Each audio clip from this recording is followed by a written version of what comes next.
Moving forward, our next participant is Diya Pamar. उपस्थित महानुभाव और सज्जनों को मेरा सादर प्रणाम। मैं दिया पवार, जिला सहारनपुर, संविधान के 75 वर्ष अधिकारों और कर्तव्यों और प्रगति की यात्रा पर अपना वक्तव्य प्रस्तुत करना चाहूंगी। न्याय की ज्योति, समता का सार, कर्तव्यों का अधिकारों संग अंगीकार, लोकतंत्र की अमर पहचान, ये है भारत का संविधान। आजादी के दौरान आलोचकों ने प्रश्न उठाया, क्या भारत अपनी एकता और लोकतांत्रिक स्थिति को बनाए रख पाएगा? अरे ये अंबेडकर गांधी का भारत है और ये भारत का संविधान, जिसने 75 वर्षों की इस लंबी और गौरवमयी यात्रा के दौरान भारत को एक लोकतांत्रिक, धर्मनिरपेक्ष, समाजवादी और संप्रभु राष्ट्र बनाकर खड़ा किया। मित्रों, 75 वर्षों की इस लंबी यात्रा के 5 मुख्य स्तंभ रहे।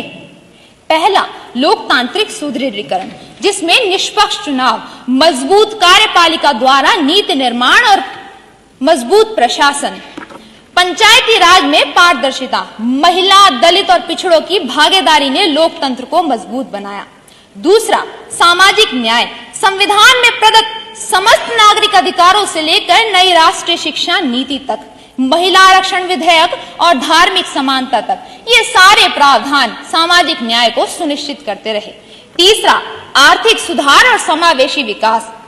स्वतंत्र भारत में आर्थिक सुधारों के मुख्य 3 चरण रहे, जो समाजवादी योजनाओं से होते हुए, उदारीकरण से होते हुए वैश्वीकरण तक पहुंचे, जिसमें विमुद्रीकरण, जीएसटी का लागू होना, स्टार्टअप इंडिया, मेकअप इंडिया और इंफ्रास्ट्रक्चर का सुधार आदि उल्लेखनीय है।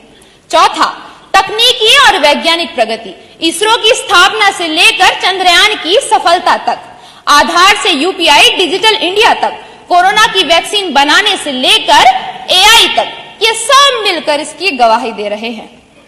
5वां, न्यायिक सक्रियता, फिर चाहे संविधान की मूल संरचना की स्थापना हो या पुट्टू स्वामी केस द्वारा निजता का अधिकार, विशाखा गाइडलाइन या ट्रिपल तलाक को खत्म करना, धारा 370 और 35A का हटाया जाना या LGBTQ के अधिकारों को सुनिश्चित करना, ये सारे स्तंभ हमारे संवैधानिक ढांचे की मजबूती को दर्शाते हैं। पर इसी मजबूती पर प्रश्न तो तब उठता है जब एक दलित समुदाय जागरूकता के अभाव में संविधान और आरक्षण में अंतर नहीं कर पाता। तब समझ आता है कि प्रगति की राह में बहुत सी कमियां और चुनौतियों से निपटना बाकी है। तब आवश्यकता होती है अपने कर्तव्यों को अपने अधिकारों से ऊंचा स्थान देकर एक अधिक सशक्त, जागरूक, न्यायपूर्ण और समतापूर्ण राष्ट्र का निर्माण करते हुए इस प्रगति की यात्रा को शताब्दी तक ले जाना। धन्यवाद।